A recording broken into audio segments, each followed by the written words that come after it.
нэр нь Орсын ард түмэн, Орсын хоёр ард түмэн гэдэг. Ер нь Орос хүмүүсүүд ямар менталиттэй тухай бичсэн ном өгүүлэг байна. Гарчгийн юу лээ? Юугаа гарчгаа соёлч гэдэг. Орсын ард түмэн гинэ. Орсын хоёр ард түмэн.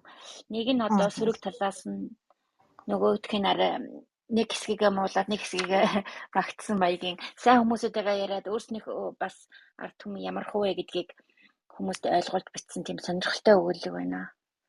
Тийм тэгээд надад хэлээрээ би хизээ эхлэх үү те? Хүмүүс орж ирэх хүлээх үү?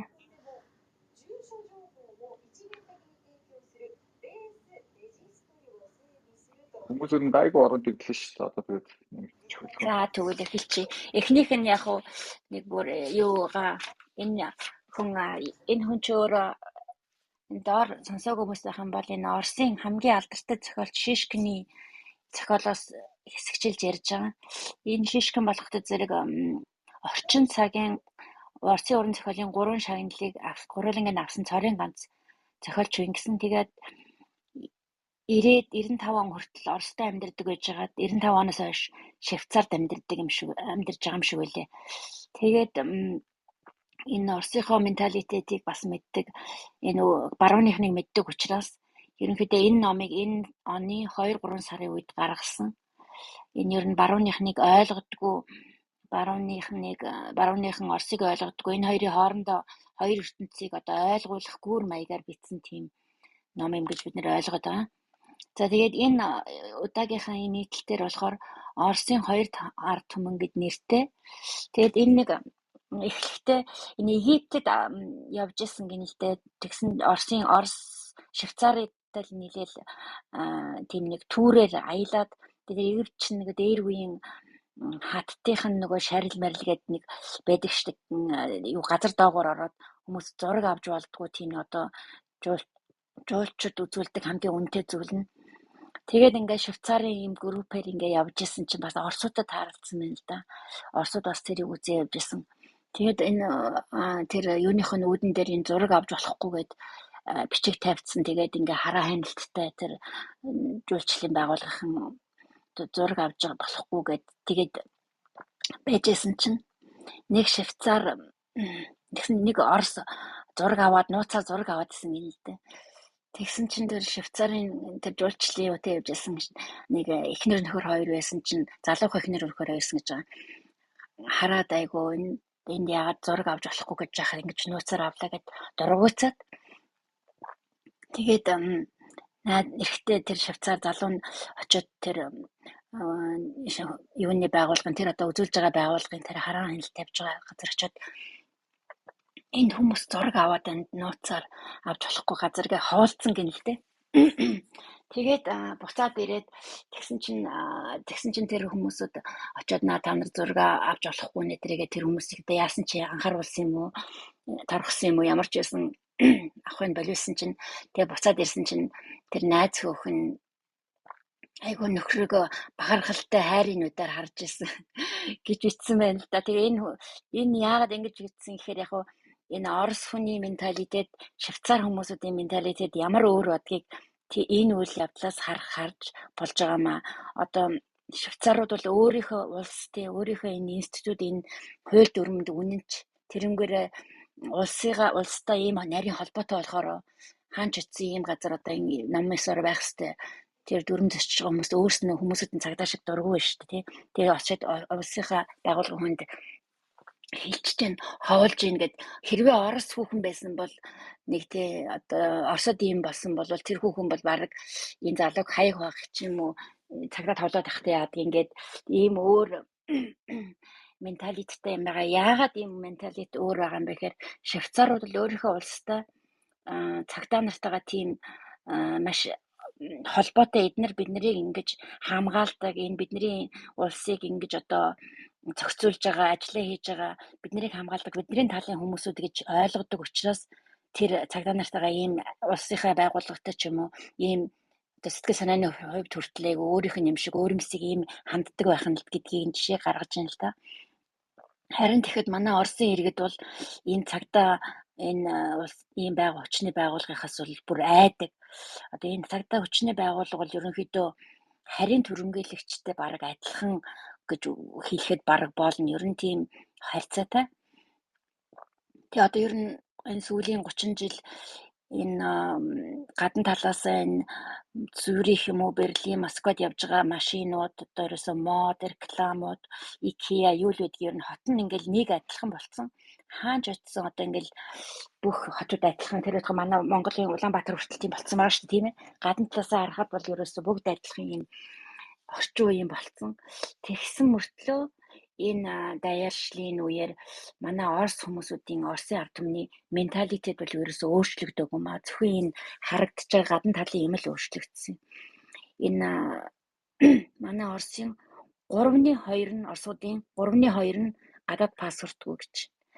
Зөвлөлт холбоот улсын үед бол 4/3 нь ерөөсөө гадаад явж үзээгүй ийм хүмүүсүүд одоо энэ манай энэ Оросд байж байгаамаа. За тэгээд өөр нэхэн ч гэнэ нэг хүн ингэж хэлсэн гинэ. Дэлхийд явж үзээгүй улс орныг одоо дэлхийд явж үзээгүй хүн бол хүний дэлхийг үзэх хандлага, дэлхийг үзэх үзэл нь бол хамгийн аюултай байдаг юм а гэж хэлсэн байна л да.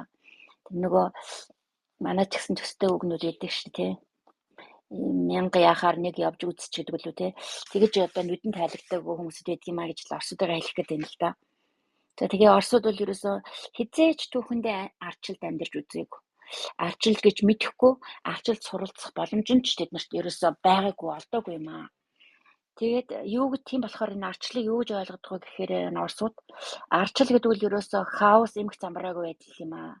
Ингээ эсвэл ингээд задрал юм аа. Ингээд эсвэл гэмт хэрэгтнүүд одоо ингээд гарч ирээд янз бүрийн гэмт хэрэг хийгээд ингээд замбраагүй байдал энэ бол арчил гэж ойлгодог. Энэ нэг демагогик арчил гэж ойлгодог Оросууд.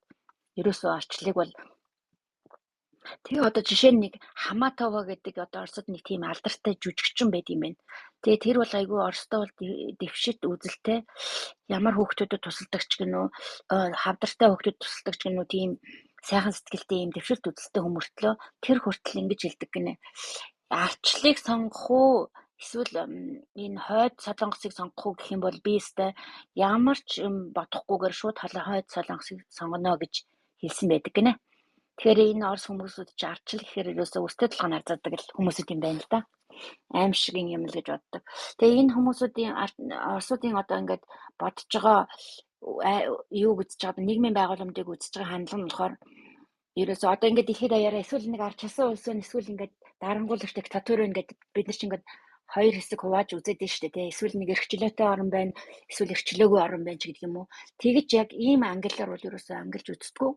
Ямар юмар улсуудыг ангилж үздэггүй гэхээр диктатор байна. Диктаторын эсрэг талд нь анархууд одоо эмх замбраагүй анархи улсууд байна. Эсвэл диктатор байна. Тэр тэгэл болоо ингэж л хоёр хуваадаг. Эсвэл сахилга баттай одоо эмх замбраатай улс байна. Эсвэл хаостай улс байна. Энэ ерөөсөө нийгмийн байгууламжийг бол ерөөсөө ингэж л ойлгодог гинэ Оросууд. За нэгэ барууных ингээ очиод Оросуудыг хараад ямар сонин хөлцөнгөө тэгээд ямар хувь тавилангаа ингээд хуулингаараа амьдардаг ийм хөлцөнгөө амьдардгийг ингээд анзаараад бичиж мичээд байдаг. Тэгэхдээ тэр бол харин энэ манай Орос хүмүүсүүдийн амьд явах стратеги юм аа. Энэ айдас гэдэг бол энэ манай Оросын нийгэмд яг идэх хоол амьсгалын агаартай адилхан тэр амьд явах амьдралынх нь үндэс агаар шиг тийм чухал хэрэгтэй зүйл одоо хэрэгтэй ч байх одоо тэр айдасгүйгээр бол амьд явах боломжгүй байдаг юм байна л да. За тэгээд Орос хүмүүсүүдийн хувьд бол Батхан байна уу, Жержинский байна уу тэд нар бол одоо тэрнээс үл хамааран хин тэр Кремльд байна, хин тэр эрхтэй байна, тэрнээс үл хамааран ерөөсөө тэдэнтэй цогцож амьдардаг. Тэгээгүй бол бид нар татарын дарлагч тисч гарч давж гарч чадахгүй байсан, коммунистыг давж гарч чадахгүй байсан.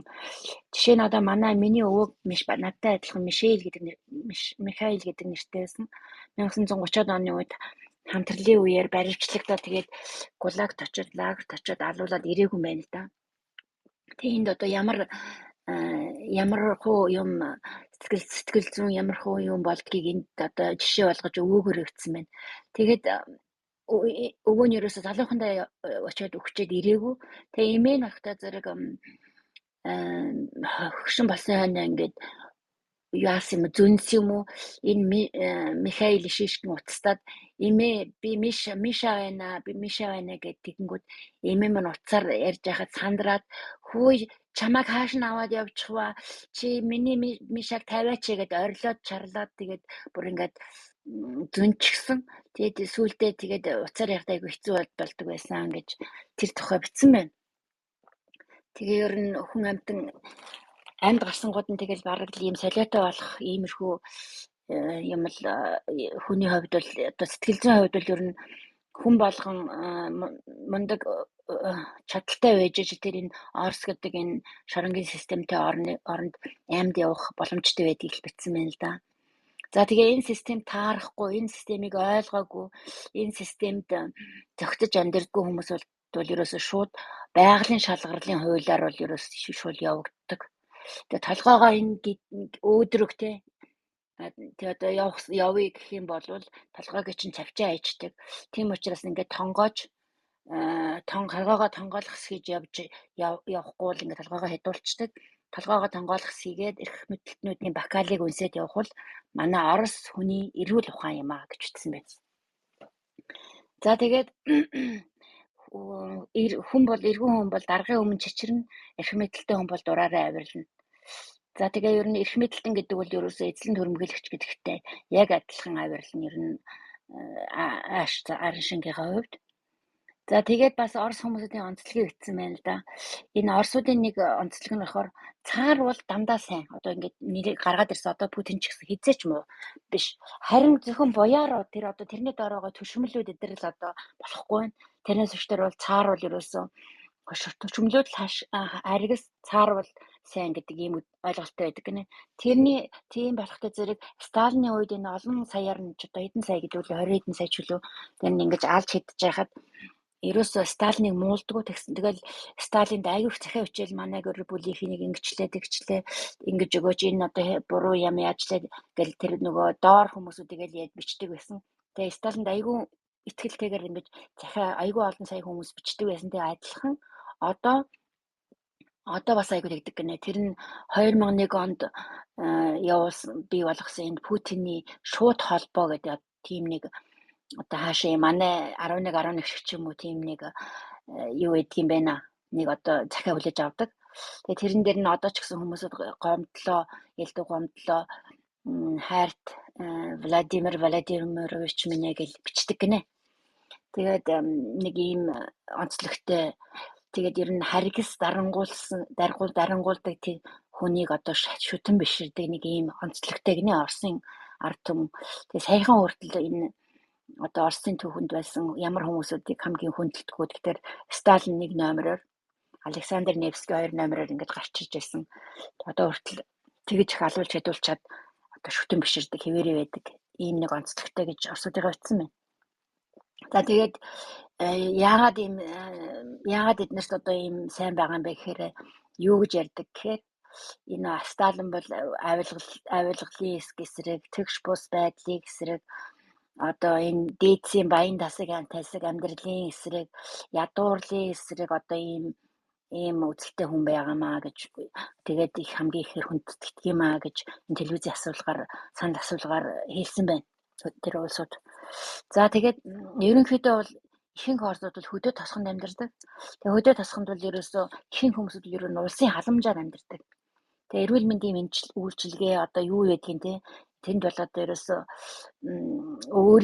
өөрийнхөө хувьяар одоо ингээд амьдраад явах ямар ч тийм боломж байхгүй. Өөрийн хүчээр тэг бүх юм тэгээд цаанаас нь тэгээд зохицуулагдсан ер нь тэр одоо хүний амьдрах газар одоо ажиллах газар юу гэдгийг тийм цэргүүд нь болохоор казарманд очиод зохион байгуулалтанд орсон. Хоригдлууд нь бүгдээрээ шорон зохион байгуулалтанд орсон. Хүүхдүүдээ сургуулаар ингээд зохион байгуулалт хийчихсэн. Тэгээд нэг өөрийн гэсэн үзэлтэй хувь хүнээс хамаарах иймэрхүү тийм эрхчлөөтэй тийм хүмүүсүүд байх юм бол айгүй хэцүү тэнд ямар ч байх боломж ер нь хэцүү. За хувь хүний шийдвэр гаргаад авах ямар ч шаардлага байхгүй. Тийм учраас энэ түүхэндээ дандаа ингэж явж ирсэн учраас ийм тийм одоо хувь хүний сэтгэлгээ суусан хувийн санаачлах те хувийн одоо юу гэдэг хувийн тоглолт ч юм уу тиймэрхүү юм бол ерөөсөө бий болоход айгүй хэцүү. Тэр байтугай баг ингээ шийтгэлд ордог аюултай ийм онцлогтой юм аа манай Оросын нийгэм гэж үчжээ. За тэгэл ерөнхийдөө бол итгэхгүй хүлцэнгүй амьдрах бол ерөөсөө Орос менталитийн алтан дүрм. Тэгэхээр итгэхгүй хүлцэнгүй амьдрах юм бол тэгээ ингээ амьд аас хийгээ те. Тэгэл таарс хийгээл явж явах юм бол тэгэл амьд явна л гэсэн юу юм байна л да. За креатив санаатай одоо байнга шинийг сэтгэдэг гэдэг хүмүүсүүд байх юм. Хүмүүсүүд бол тэднэрт эрхчлөө хэрэг болдог. Тэгэнгүүт нөгөө нийгмийнхаа байгууламжтай ингээд зөрчилдөд ундаг.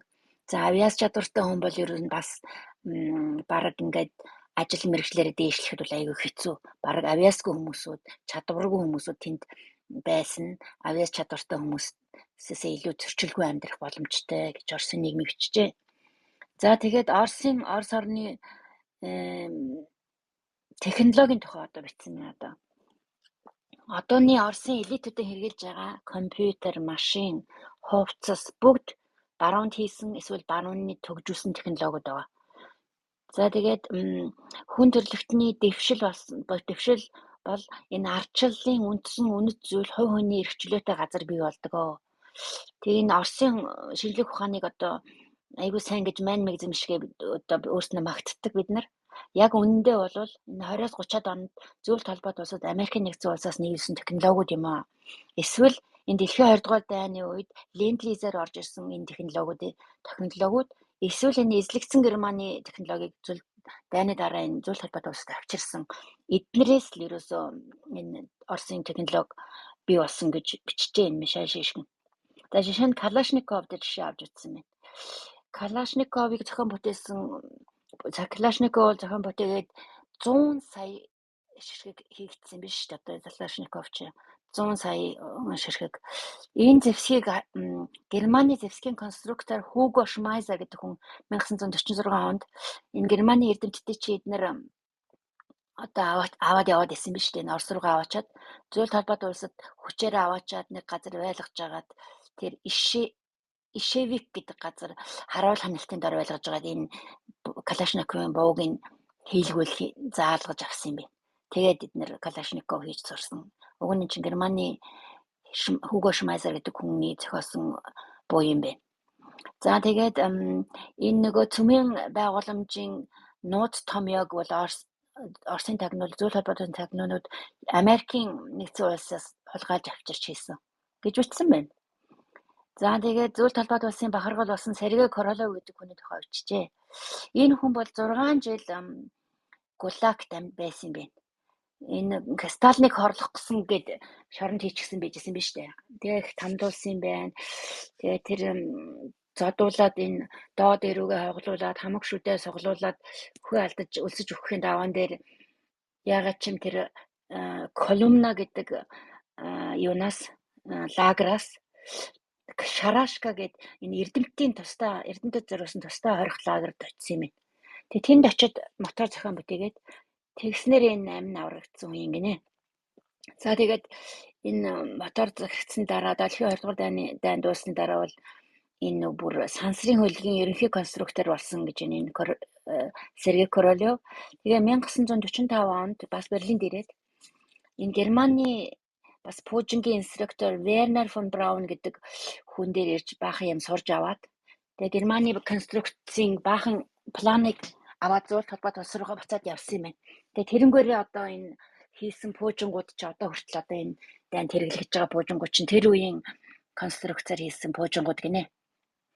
За тэгээд одоо Оросынхаа тухай цааш энэ технологийн талаар дуусгачаад ер нь Оросд бол одоо жижиг бизнестэй хүн одоо нэг бизнестэй хүн ч одоо ер нь юмыг төлөвлөхөд айгүй хэцүү төлөвлөж болдгоо Оросд энэ хүн амьдралаа төлөвлөж болдгоо. Жижиг бизнестэй байх чинь маргааш нь ямар нэгэн юмар бизнесээ алдаж магадгүй. Эсвэл Москвад нэг 2 өрөө байртай байх чинь за наадах ч одоо ингээд засвар ихгүй болохгүй болсон гэд байрны булаагаад авчих ч юм уу. Эсвэл одоо хотын дарга байлаа гэд айгу сайхан байж итэл маргааш нь чи хоригдол болчих магадгүй. Олигарх байлаа, сайд байлаа ч гэсэн та маргааш нь шоронд орчих магадгүй. Ийм төлөвлөж болохгүй, ийм ирээдүйгөө төлөвлөх боломжгүй учраас энэ Оросын ард түмэн бол ерөөсө зөвхөн өнөөдрөөрөө л амьдрахаас өөр аргагүй болдог гинэ. Тийм зөвхөн ийм өнөөдрөөр амьдарч байгаа хүмүүсүүд яаж амьдардаг вэ гэхээр тэгэхгүй бол маргааш оройтчихсан маргааш нэг янз бүрийн болсон байраа алдсан ч юм уу яачихсан ч тий шоронд орсон байж магадгүй учраас ер нь өнөөдөр л амны дэрий гэсэн тийм юутай. Тэгээ за тэг яаж тэрнээс болж айгүйх баярлдаг гинэ одоо энэ парти хийдэг чинь энийх одоо баярлж архиуж цэнгдэг чинь бас энэ сэтгхүүтэй холбоотой гэж байна. За шинэ баячууд бол одоо ингээд люкс маягаараа баярлдаг. А уулныхан болохоор өөрийнхөө амбаартаа согтуурдаг. За тэгээ хадгаламжинд мөнгө төгрөг хийх ямар ч утгагүй энэ ч одоо төлөвлөх болох боломжгүй байгаа юм чинь. Тэгээ гол нь өнөөдөртөө л баярлж байвал тэгээд одоо болоо гэсэн ийм сэтгхүүтэй ард түмэн юм аа гэж байна. За тэгээ сүүлийн жилүүдэд болсон өөрчлөгдсөн юм гэхээр бол энэ саяар нь одоо төрийн албаныхныг бий болгосон. Тэд нар бол юу ч бүтээдгүй, юу ч үйлдвэрлэдэггүй. Тэгээ дээрээсээ доотлон шат хүртлээ ялдассан. Дээрээсээ доотлон шат хүртлээ ингээд авилгал авч амьдрдаг ийм аппарат бий болчихсон. Тэгээ ер нь бол энэ Орос улс бол ерөөсө хуульт ёстой улс биш. Ер нь улсынхын аппарат нь энэ механизм нь бол энэ улсынхаа аппарат механизмыг ашигласан энэ мафийн бүтцтэй улс юм а. Ер нь мафийн байгаа энэ зөвхөн улсын энэ аппаратыг л ашиглаад ийм мафийн тогтолцоо бий болцсон гэж биччихэ. За энийг бол одоо Нюрнбергийн шүүх процесс байгаа штэ энэ нацистуудыг шүүсэн. Тэр нацистуудыг шүүж байхдаа Нюрнбергийн шүүх юу гэж тэднийг ялсан бэ гэхээр эдгээр этгээдүүд бол улсын аппаратыг гэмт хэрэг хийх явдалтай зэвсэг болгож ашигласан гэж яасан бэ? Шийтгсэн бэ. Одоо энэ Герман улсын аппаратыг эднэр бол гэмт хэрэгтнүүд энэ Герман улсын аппаратыг зэвсэг болгож хэрэглээд энэ олон хүмүүсийг алж идсэн гэдэг юугаар тэднийг шийтгсэн байна л да. Энэ бол ерөөсөн манай Оросын одоогийн энэ аппаратд бол яг таарах юу юм а ял юм а гэж шишгэн бичжээ. За тэгэж манай улсын шүүх бол ерөөсөө хараад бус Монголын Оросд бол тийм шүүгчд одоо мөнгө төлөхгүйгээр зүгээр нэг энгийн хэргийг мөнгө өгөхгүйгээр чи хэрэгтэй ялна гэж бол ерөөсөө байхгүй гэж. Тийм учраас мөнгөтэй л хүн одоо нүуний талд тэр хэрэг шийдэгдэнэ. А бүр чухал хэрэгүүдийг бол бүр дээрээс нь шийдэн тэр одоо шүүгч бас шийдэхгүй. Тэр Москвагийн Кремлийн эзний талаас шийдэгдэх нь шүү дээ. За тэгээд гол одоо энэ манай Оросын шүүхийн хийдэг ажил нь юу юм бэ гэхээр энэ авилгалын системийг эсэргүүцсэн энэ эсэргүүцчдийг шоронд хийх. Ерөөсөө энэ гол ажил нь гэж байна. Одоо авилгалыг эсэргүүцэх юм бол нэг мэдээж авилгалаас мөнгө авсан хүн чинь мөнгө өгөөл тэгэл нөгөө мөнгө өгсөн чинь нөгөө хүний талд гараад тэгээд нөгөө эсэргүүцсэн шоронд явдаг байх нь л тий. Энэ бол Оросын хууль гэдэг бол ерөөсөө нэг юутай адилхан бэ гэхээр Оросын цаасан дээр бичсэн хууль нь бол дэлхийн 2 дугаар дайны үед дайсныг хуурна гэдэг нэг юм цаасаар юм уу кордоноор онгоц хийгээд нисдгүү нэг тийм онгоц хийгээд тавьчихдаг байсан. Яг тэрнтэй адилхан. Ийм хэрэгждэггүй хуульнууд гэдэг юм а. Харахад хуультай юм шиг. Харахад онгоц байгаа юм шиг мөртлөө нисдгүүтэй адилхан. Харахад хууль байгаа мөртлөө хэрэгждэггүй ийм хуультай бичсэн хууль маань ийм байдаг юм а. За яг хэрэгждэг хууль нь юу юм бэ гэхээр одоо Кремлийн эрх мэдлийн хууль. Кремль юуг нь хэлнэ тэрнгөөр явдаг ийм хуулийн одоо байгууллагатай газар юм байна энэ Орос. За тэгээд энэ хүчний энэ эрх мэдлийн энэ систем чи өөрөө бол энэ босоо тэнхлэгтэй энэ дарангуулын тэнхлэг чи өөрийн гэсэн дүрмтэй гэж байна. За тэгээд ямар дүрм байдаг вэ гэхээр авилгалаар авсан мөнгө тэр чи одоо ингээ янз янзын босоо тэнхлэгтэй олон дамжууртай юунууд байгаа штэ. Тэд нар ч болохтой зэрэг авилгалаар авсан мөнгөө дээшээгээ дээд дарагтайгаа бол заавал хуваах хэрэгтэй гэж байна. Хэрвээ тэхгүй бол энэ бол уучилж болшгүй гэмт хэрэг. Доошоогоо биш дээшээгээ дээд хүнтэйгээ заавал хуваах хэрэгтэй гэж байна. Энд бол заавал үнж байгаасаа тэхгүй бол энэ системд бол ямар ч байж байх боломж байхгүй. Энэ хэрвээ ийм юм болох юм бол энэ систем бол тэр хүнийг ерөөсөө төвчөхгүй гэж байна. За тийм дүрмтэй гэж байна шүү дээ. Дээдлийнхаа дарагдал ямар ч байсан авсан юмнасаа хүртээх ёстой байна. Одоо ихэнх нь өгдөг юм хэдийн өгдөг одоо яадгийн. За тэгээд Оросын парадокс бол хүн болгон болохтой зэрэг энэ бичигтэй хуулиад дагдаг. Бичсэн хуулиад дагахгүй. Одоо аль биесны бичсэн хуулиад дагахгүй би бичээгүй хүн болгон дагдаг.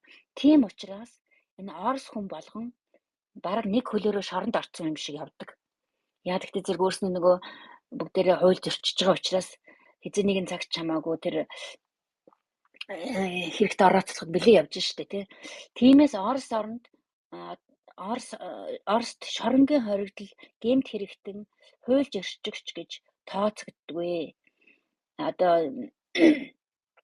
өөрсдөө нэг хөлөөрөө шоронд байж байгаа хүмүүсүүд чинь гэмт хэрэгтнийг харчаад тэг хүнийг баригдаад явахаар энэ буруу юм хийгээ явлаа гэхгүй. Энэ ясаа азгүй амт юм бэ? Энэ харин азгүй амтныг тооцогддог биш үү? Өөрснөөс нь бол ялгаагүй адилхан гэж үздэг. За өнөөдөр энэ бол маргааш тэр нөгөөдөр чи өөрөө байж болох учраас энэ баригдаад шоронд явж байгаа хүнийг бол азгүйд л тооцдог гэж байна. За тэгээ ерөнхийдөө энэ эрх мэдлийн босоо тэнхлэг гэдэг бол ер нь кланы бүтцтэй. Одоо энэ клан гэдэг үдэг шүү дээ. Одоо энэ одоо бандитуудын одоо нэг бүлгийн бүтцтэй гэсэн үг. Улсын аристократ гэдэг нэртэй. Одоо тэгээд энэ нь болохтой зэрэг ямар илрэлттэй вэ гэхээр за Оросын нэг төрийн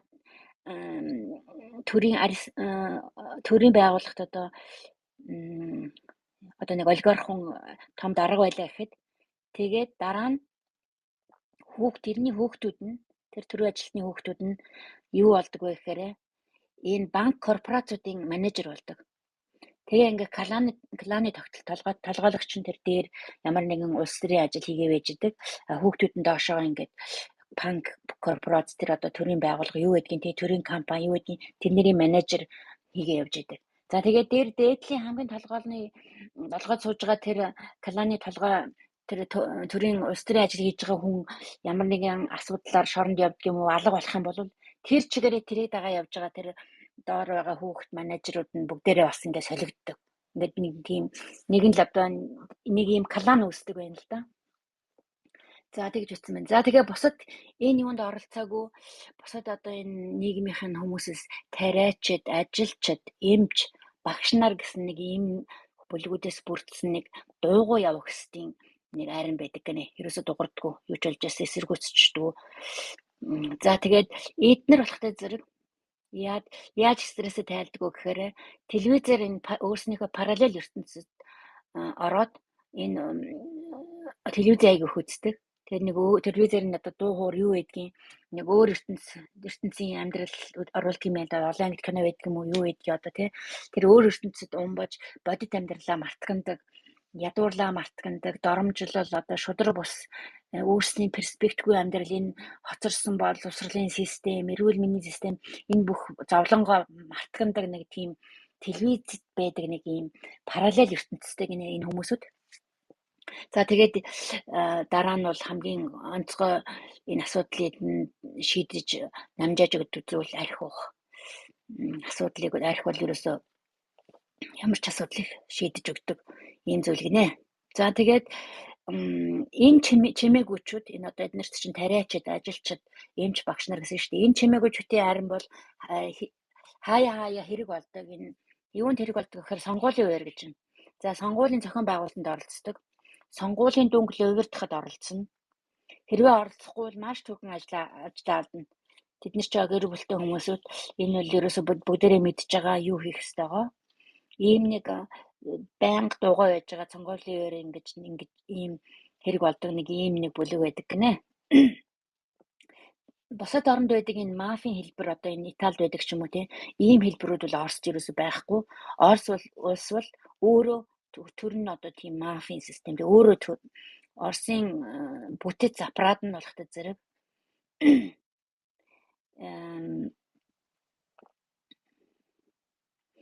одоо энэ Оросын бүтэц аппарат бол яг өөрийнхөө бичсэн хуулийн эсрэг ард түмнийхээ эсрэг л одоо хамгийн том дайсан л энэ Оросын улс төрийн аппаратыг л гэж өөр биш ширхэн биччихэл дээ.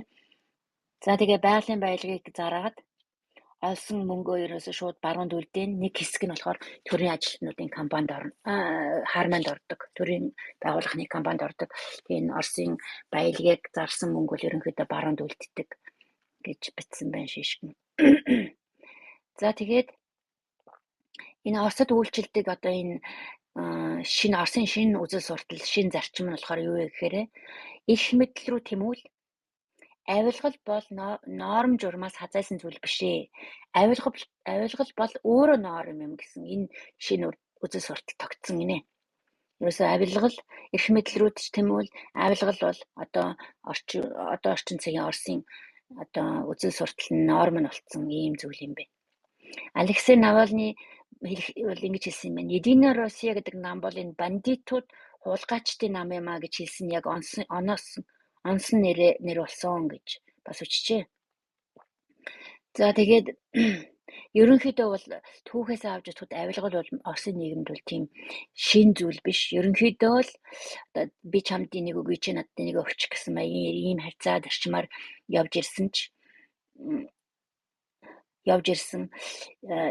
ирсэн боловч ер нь бол энэ хээл ахвал Орос хүнд асуудлыг шийдэж өгдөг, хурдан шийдүүлж өгдөг, хэрэгэ бүтээлэх боломж олгосоо одоо нэг осны тэдний эрхчлөө юм гинэ. Одоо нэрээ орчуулахад би бүр зарим өгүүлбэрүүд энэ чагаар буруу ойлгоод байна уу гэд хит дахиж үнсэн яг тэгж үтсэн байгаа байхгүй. Тэгээ та нар ойлгохгүй зүйл гарвал дараа нь асуугаараа бүр яг л улаан цамин гэвчсэн мэлээ. За тэгээд одоо энэ Ельциний үеэс хойш одоо эмх цамраагүй байдал нь 90-ад оны үед яагаад л одоо энэ бандитууд Оросын шинэ элитүүд болж гарч ирээд тэгээ одоо ийм гайтай юм болсон юм аа. Одоо Оросын энэ нийгэмд хүн амьдрахад бол ерөнхийдөө бол тодорхой чадвар, сэтгэл зүйн тэнхээ бол ерөн шаардлагатай. Энэ чанарыг бол Оросууд одоо нэг үеэс нөгөө үедээ дамжуулан одоо ингэж суулгаж ирсэн одоо ийм бүр одоо тогширсан л ийм үзэгдэл юм байна л да. Энэ одоо энэ авилгын асуудал бол тэгээ энэ Оросын иргэдийнхэн 4-ний 1 нь иргэдийнхэн гэж байгаа шүү. Иргэдийнхэн 4-ний 1 нь хэзээ нэгэн цагт шоронд орж хоригдчихсэн. Эсвэл хэн нэгэн хүн гэр бүлийнх нь шоронд байгаа ийм статистикийн тоо байдаг гэж байна. За тэгээ шоронгийн салбар гэдэг бол ерөөсөө аюул том салбар. 400 мянган хүн шоронгийн байгууллагаас салиа авдаг гэж одоо ажилдаг тэнд. Тэгээд энэ шоронд үйлчилдэг хууль бол хүчтэй нүчгүй гэж хэлдэг. Тэгээ одоо шорон, айрам, сургууль гэсэн ийм одоо нийгмийн гол одоо байгууллагууд нь энэ байгууллагуудын тусгал одоо энэ манай нийгэм юм байгаамаа гэж бичжээ.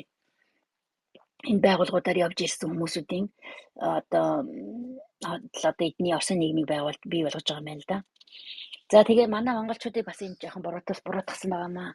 За энэ ийм шоронцсон нийгэм бол монголчуудын үеэс бий болсон. 3 шатны системтэй байсан монголчуудын үед. Эхний давхрынхан бол Монголын хаанд хаадууд. Эднэр бол одоо эднэрийг харьцуулах юм бол одоогийн шоронгийн дарга нартай харьцуулж болно.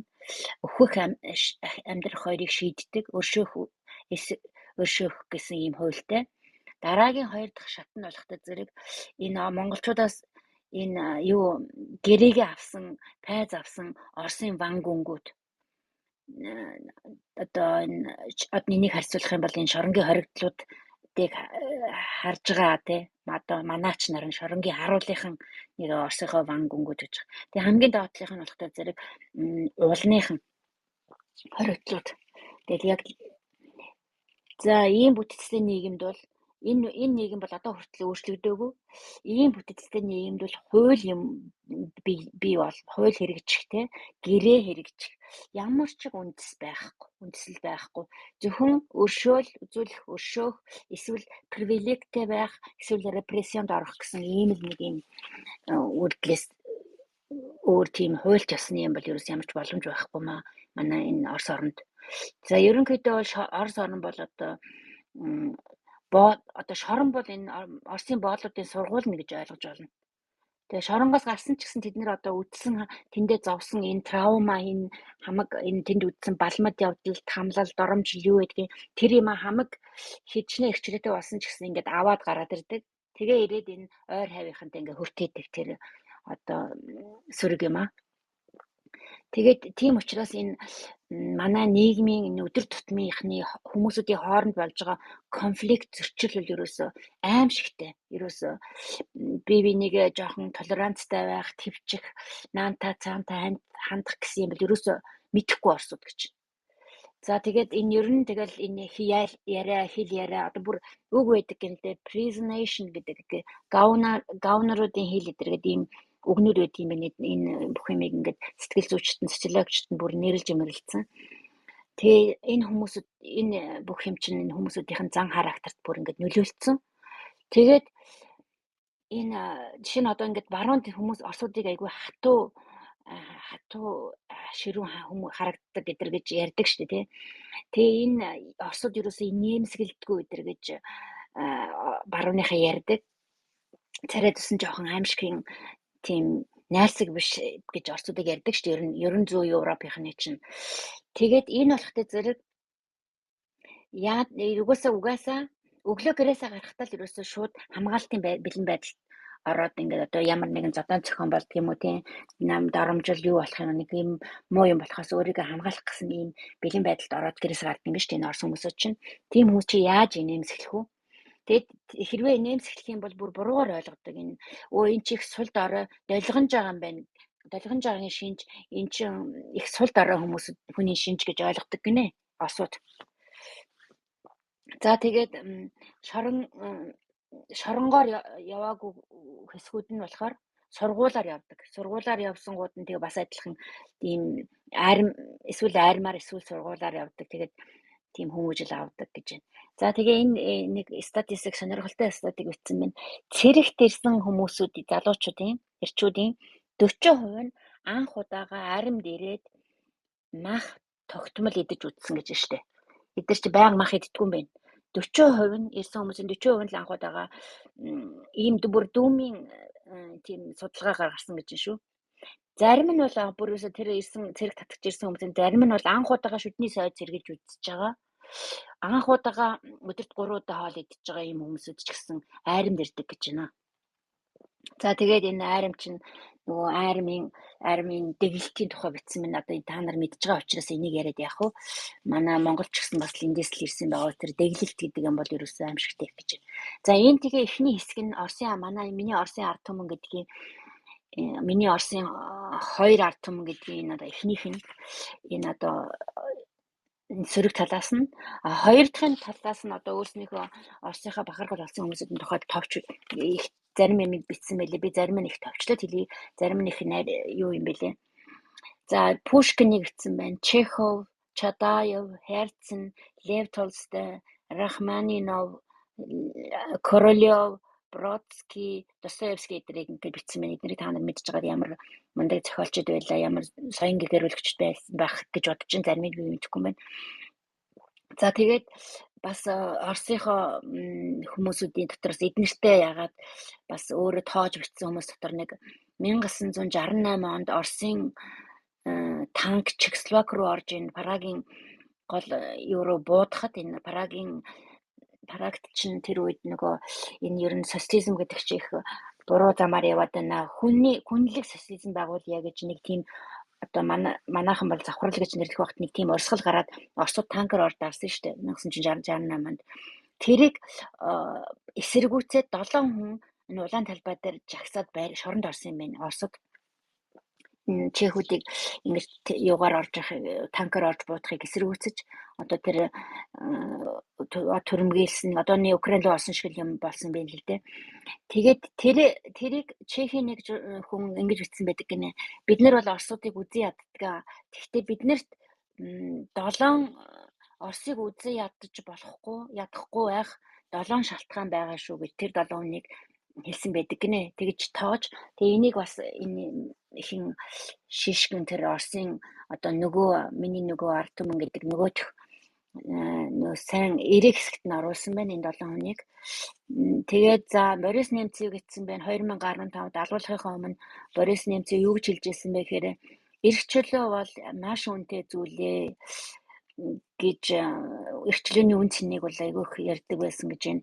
Евгений Онегины роман бол ерөөсөө хүний үн цэний хүний dignity, хүний эрхэм чанарыг илэрхийлдэг ийм роман байдаг гэнэ. Би тэрээс уншаагүй Евгений Онегны романыг айгүй тоож бичсэн байна, магтсан байна.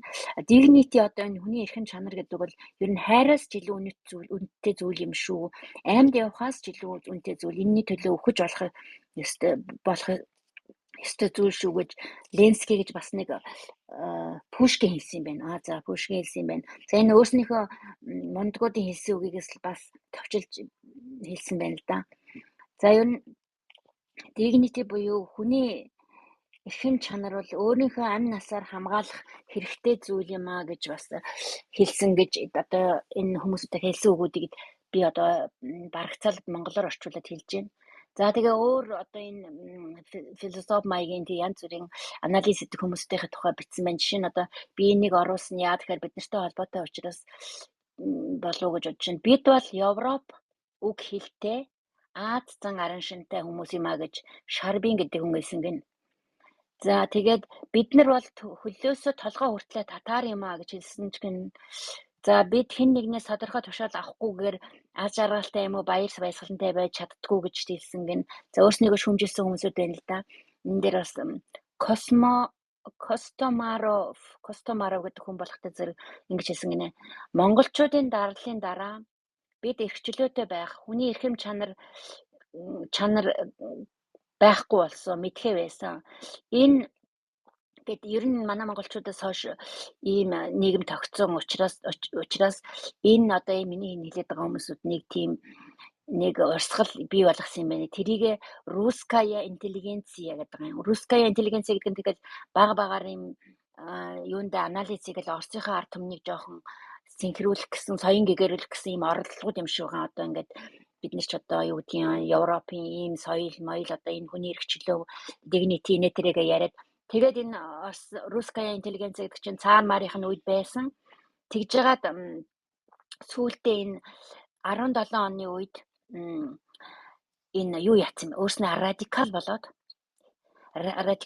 энэ хувьсгалд оролцоод тэгээд алуулаад зарим нь Европ цагаачлаад энэ русская интеллигенция гэдэг энэ сонин сэтгүүл гаргадаг ийм одоо тэр үеийн сэхэтнүүд нь энэ 17 оны хувьсгалд энэ цаар марыгаа алхад оролцоод ингээд сүүлдээ энэ октябрийн хувьсгалаар байхгүй болоод тэгээд тэрнээс хойш дараа нь энэ русская интеллигенция гэдэг юмыг энэ коммунистууд бас овжингоор ашиглаад совет интеллигенция гэдэг юм болгож нэрлээд тэгээд бас нэг тэр нэгэн хүмүүсүүдийн нэрмээр байгаамаа тэр одоо тэгэхээр нэг коммунизмын юмд ашиглаж явцсан.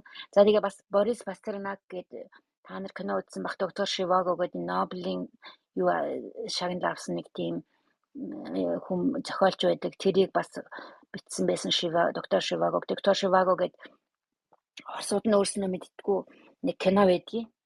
Энэ нэг юуны би ч гэсэн Крисмас болгоноор айгүйх гардаг байсан. Германд би бас айгүй дуртай ганц үздэг кино байсан чинь энэ жил Украины дайн болсноос болсон юм яа. Энэ жил анх удаага энэ Крисмасаар энд гаргаагүй.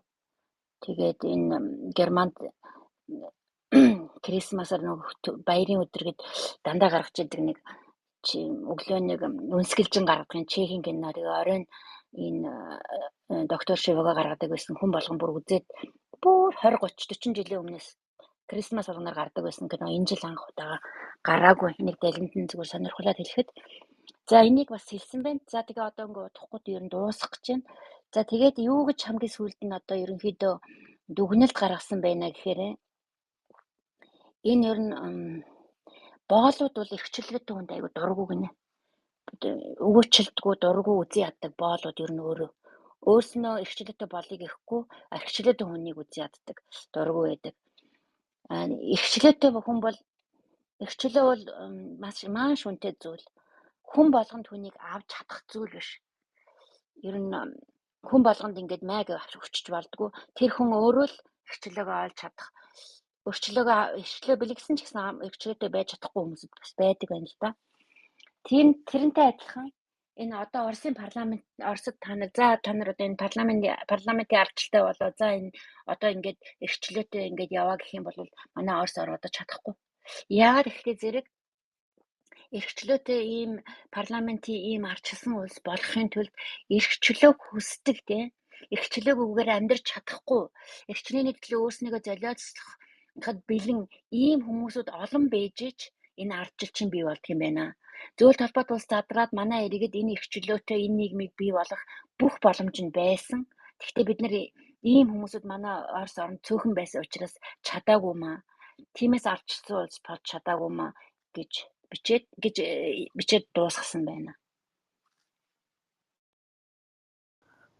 Баярлалаа Мига. За тэгээ русская интеллигенция гэдгийг советская интеллигенция болгож чадчихдаг большевикууд нэр байгаа юм шүү тийм ээ.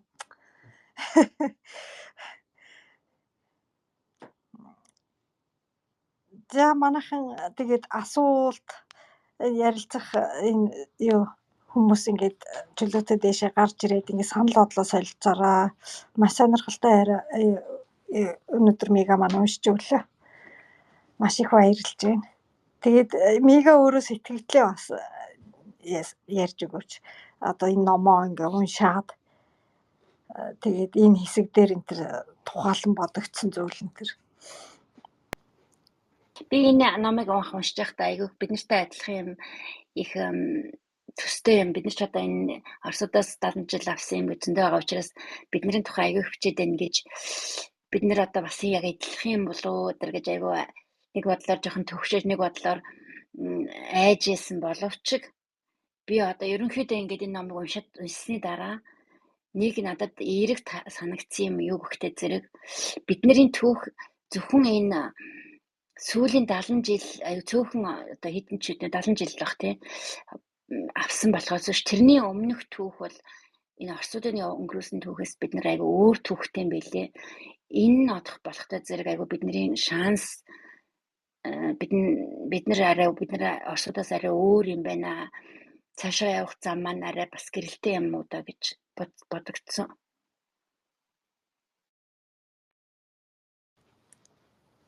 Тэр юу вэ те? Одоо энэ Оросын ардтан бол хизээч ардчилсан нэгэнд амьдарч үзээгүй гэдэг чинь одоо энэ бид манай хоёр улс үндэстний Орос үндэстэн Монгол үндэстний хооронд маш том ялгаа шүү дээ тийм ээ.